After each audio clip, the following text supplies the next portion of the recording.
روسیا دبیجه دوی ارتشا سوریه روجهلاتی چمی فراتی کنترل بکه پشتی درکتنا امریکاش سوریه. جیگیری وزیر دروی روسیه میخائیل بوگدانوف دوهر داخویانیه که ده جبو روجنموانان گوت دوی ارتشا سوریه همون افچین روجهلاتی فراتی پشتی درکتنا امریکا کنترل بکه. بوگدانوف هر وها گوت اگر امریکی دبیجن وان داعش ناوریه کشه دو کرده نخواه ارمان جمانا وان لسوریه چیه؟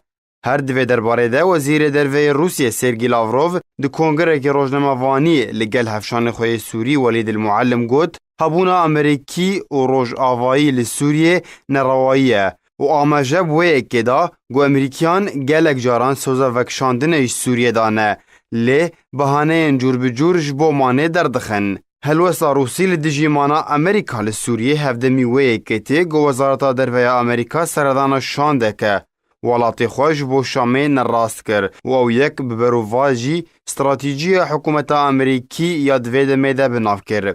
بردفکا وزارت دروی امریکا هزار ناورت داخویانیه که روزنامه‌وانی ده گوته بو گو راپورت هاتن بلاف کرن و دویجن برپرسن امریکی سردانا شامه ده حزیرانا بوری ده کرنه داکو برپرسن سوری ببینن نراسته.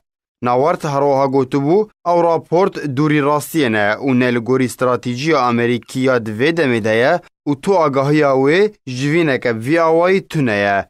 جالی خواه جگری وزیر دروی روسیه میخائیل بوگدانوف گمانا خواب وی که نشان دابو گوت بنرین اوی نوچه سردانشان ده که امریکی بو شامه برفرهکریه اون راسته.